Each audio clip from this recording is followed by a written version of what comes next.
चलो, विद्या निकेतन 51 में आप लोग का स्वागत है। आज का क्लास जो है हिंदी में तीसरा चैप्टर जयप्रकाश नारायण के बारे में समझ गए। उसमें भी सब्जेक्टिव क्वेश्चन कुछ पिछले क्लास में हो चुके हैं। अब जो है आगे दिनकर जी का निधन कहां और किन परिस्थितियों में हुआ था, दिनकर जी से संबंधित होगा। सबसे आज का पहला क्वेश्चन है, दिनकर जी का निधन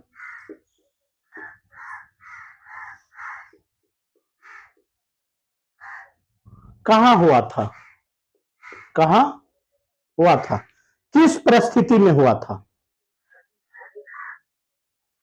कहां हुआ था और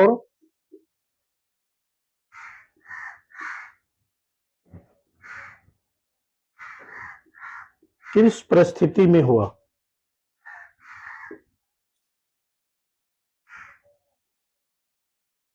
किस परिस्थिति में हुआ, दिनकर जी का निधन कहां हुआ और किस परिस्थिति में हुआ। देखो, दिनकर जी का निधन जो है ना, वह कहीं गए थे किसी व्यक्ति के पास, समझ गया। वो व्यक्ति के यहाँ गए थे, भोजन करने के बाद जो है ना, उसको ऐसे कहेगा कि दिल का दौरा पड़ गए थे। हाँ, इसको हार्ट अटैक कहते हैं। दौड़े दौड़े भागे भागे अस्पताल लेके पहुंचे थे गोरखनाथ के पास। व्यक्ति थे जिसके पास वो गए थे दिल्ली में। वहां भर्ती कराया, लेकिन भर्ती के बाद डॉक्टर ने 3-4-5 मिनट के बाद क्या कर दिया, दिनकर जी का मृत घोषित कर दिया, समझ गया। दिनकर जी को कहा कि अभी अब दुनिया में नहीं रहे, समझ गया। हाँ हाँ, ये जो है ना दुनिया छोड़ के चले गए, यानी इनका मृत्यु कहाँ अस्पताल में हुआ, कैसे हुआ, हार्ट अटैक ना, दिल्ली में। हाँ, समझ गया। अब यह जिंदा नहीं रहे, इनका क्या हो गए, निधन हो गए। 2 नंबर का क्वेश्चन है, समझा। हाँ, 12th का है। उसके बाद आगे क्वेश्चन है, इस पाठ के आधार पर अगर कोई डेमोक्रेसी का दुश्मन है तो लोग दुश्मन हो जाता है, जनशक्तिमान कार्यालय को बाधा डालते हैं, उनका गिरफ्तारी करते हैं, उन पर लाठी भी चलाते हैं।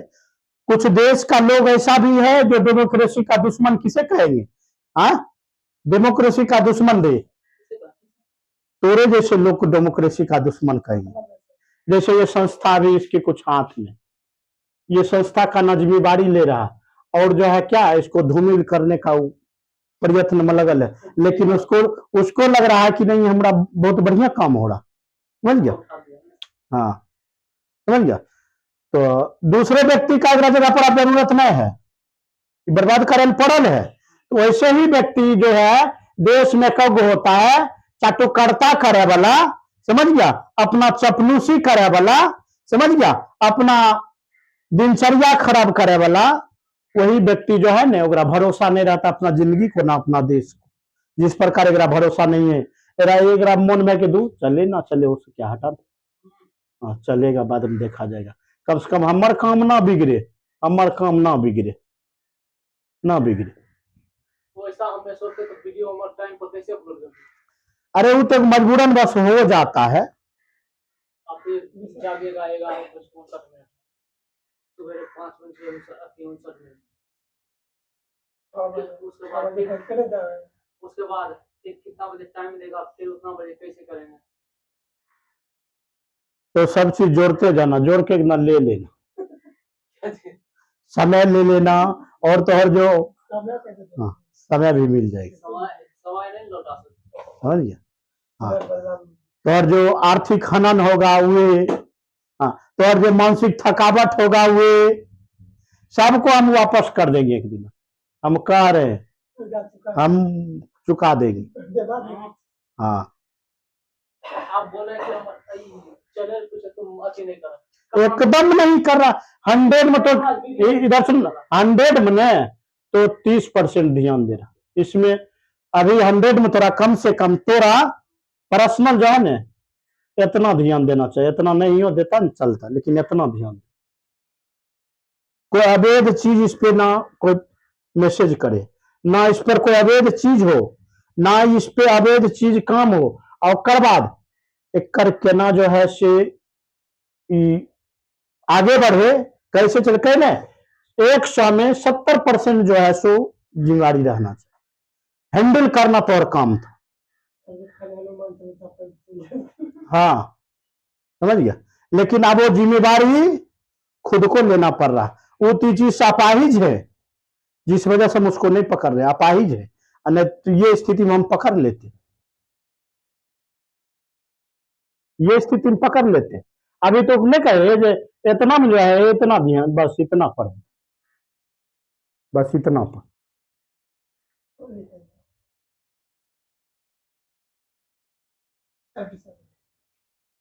समझा। हाँ देखो, डेमोक्रेसी लोगों का हनन वैसे लोगों का होता है जो अपनी जीवन का प्रवाह नहीं करता है, अपनी देश से प्यार नहीं करता, अपनी समाज से प्यार नहीं करता, अपनी स्तुतियां में नहीं रहता है।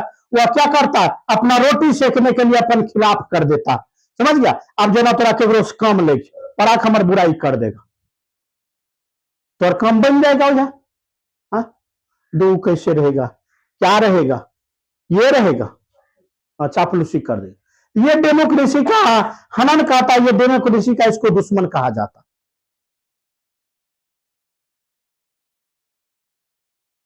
समझ गया।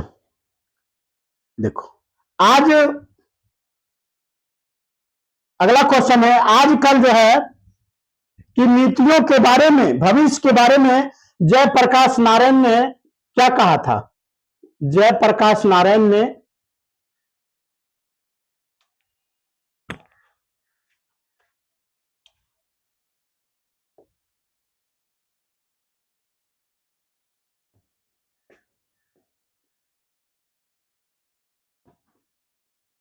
जयप्रकाश नारायण ने क्या कहा चुनाव संबंधी।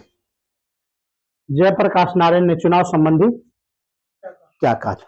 देखो जयप्रकाश नारायण ने चुनाव संबंधी कहा, गरीबों को, समझ गया, दलितों को, शोषित वर्गों को सिर्फ क्या किया जाता है, सिर्फ उनको वोट का अधिकार दिया जाता है और कोई अधिकार बाद बाकी नहीं।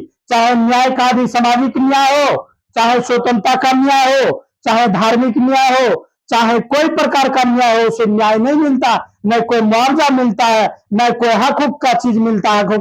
चीज मानल जाओ, मानो खास करके अभी तुम नौकरी के लिए जाओ, कुछ करके जाओ न कपर फोड़ी कहने चलेगा बगैर कपार फोड़ने उधर से नहीं लौटेगा।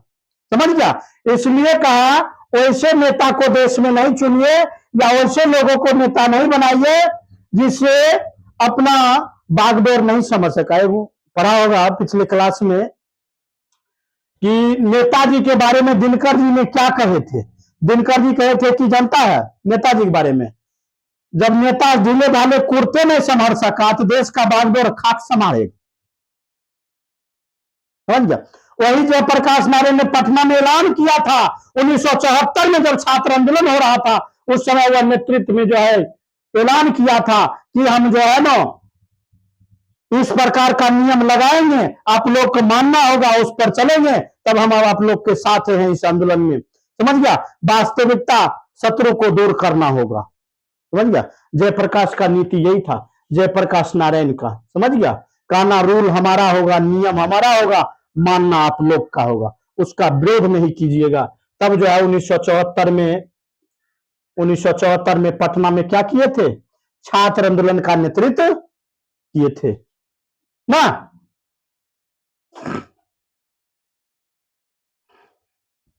तो बाबू ध्यान दो इस पर जो है ना।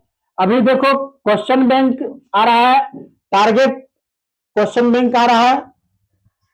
कुछ विद्यार्थी 100 में 100 विद्यार्थी है, 90 को विद्यार्थी वो खरीद लेगा। हाँ वह क्वेश्चन बैंक खरीदेगा और क्वेश्चन बैंक खरीद के क्या करेगा, उसको रट लेगा। वो बेचारा तो परीक्षा पास हो जाएगा, सफलता मिल जाएगी, लेकिन ज्ञान नहीं रहेगा, ज्ञान की खाली ही रहेगा। समझ गया? अगर ज्ञान रहेगा ना, वो समझ जाएगा। समझ गया? तो वही बात है, अगर आप सफलता चाहते हैं, अच्छी दिमाग मजबूत करना चाहते हैं, एकदम ठोस करना चाहते हैं, इस चैनल में जुड़े। इस चैनल से जुड़कर 2026 का अपना भविष्य तय करें। समझ गया? ये हिंदी का तीसरा चैप्टर क्वेश्चन था। समझ गया? अगले जो है ये क्वेश्चन और करो, इसमें जो है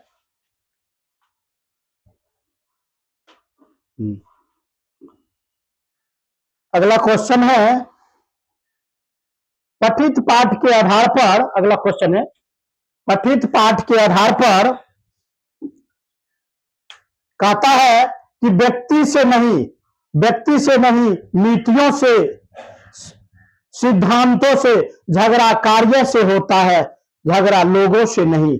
एक मतलब क्या हुआ? तो प्रस्तुत पंक्ति में जयप्रकाश नारायण जी कहते हैं कि व्यक्तियों को गुण सन में भी यह घटित है। ये 1974 में पटना के गांधी मैदान में उन्होंने कहा था, पटना में जो है भाषण दिए थे और कहा था देश में जो हो रहा है घटनाएं, जो नीति पर नीति हो रहे हैं, उसके खिलाफ कोई बोलने वाला नहीं रहेगा।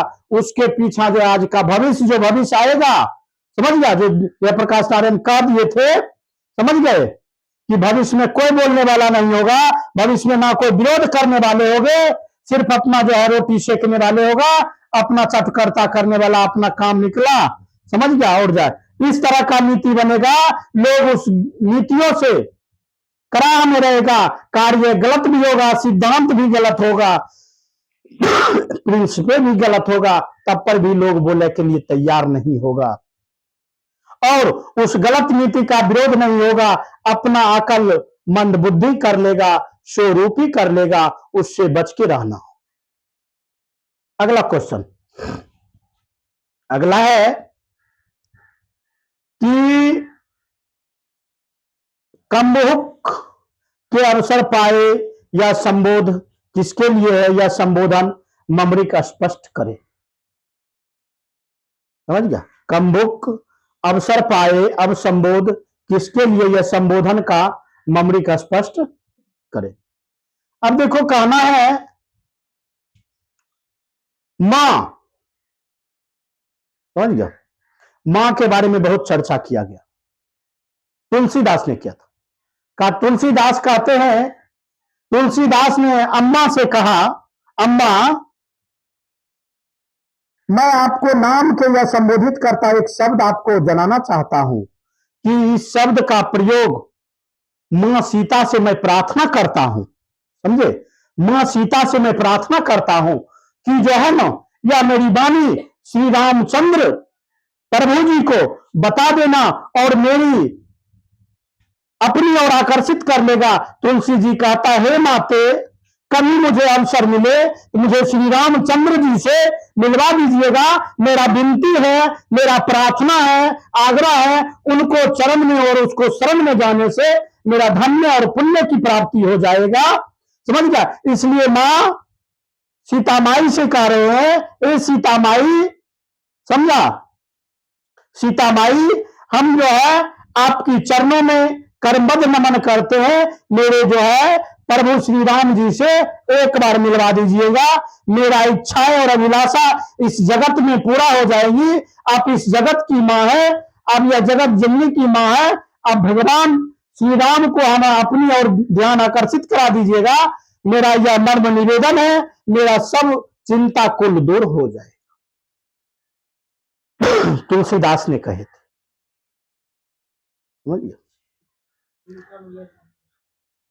उसके बाद कहता है अगला क्वेश्चन की प्रथम पद में तुलसी ने अपना परिचय किस प्रकार दिया था, किस प्रकार दिया था? देखो, प्रथम पद में तुलसीदास ने खुद हिंद बताया था, खुद साधारण बताया था, खुद सर्वमानी बताया था, खुद दुर्लभ बताया था, खुद जो अपने आप का पलिद बताया था, अपने आप का कमजोर बताया था, और सीता मां से कहा था हमें एक बार श्री रामचंद्र प्रभु जी से मिला दीजिए, हमें आत्मा की शांति, हमारा सारी यह जगत को जन्नत पूरी हो जाए, हम भव्य सागर यह पार हो जाए। समझिए, बार बार विनती करते रहे हाँ अपनी सीता मां से, हाँ कि हमें जो है मेरी दुखड़ा, मेरी कष्ट, मैं तुहीन व्यक्ति हूं, मैं दुर्लभ व्यक्ति हूं, मैं निर्धन व्यक्ति हूं, मैं हीन व्यक्ति हूं, मैं कर्तव्यनिष्ठा व्यक्ति हूं, मेरे श्री राम प्रभु जी से मिला दीजिए, मुझे सब कुछ पूरा हो जाएगा, मेरी आत्मा की शांति, आज मेरा दिमाग, मेरा दिल, मेरा समय भटक रहा है, वह सब स्थिर हो जाएगी। सीता मां एक बार जो है मुझे मिला दीजिए श्री रामचंद्र प्रभु जी से। और उनके सामने वह निर्जल भाव से, दुर्लभ भाव से, हीनता के भाव से उनके सामने अपना प्रस्तुत पेश किया और उनके सामने अपना पहचान बताए।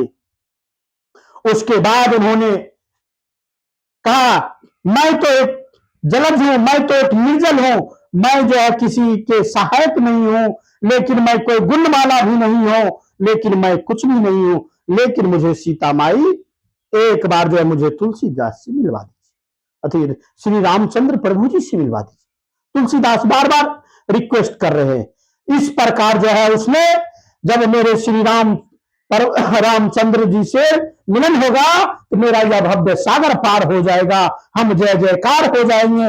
इस दुनिया से मुक्ति, जो लोग लालच प्यार मोहब्बत में पड़े हुए हैं, ये हम अपना समय बर्बाद कर रहे हैं, हम इस दुनिया जगत से, हम जो है भाव सागर से पार होना चाहते हैं, श्री रामचंद्र प्रभु जी तक मेरा समाध पहुंचा दीजिएगा ताकि वह मेरी आकर्षित हो जाए। समझ गया? तो हम इसी वाणी के साथ आज का क्लास खत्म करते हैं, फिर अगले दिन मिलेंगे। जय हिंद, जय भारत।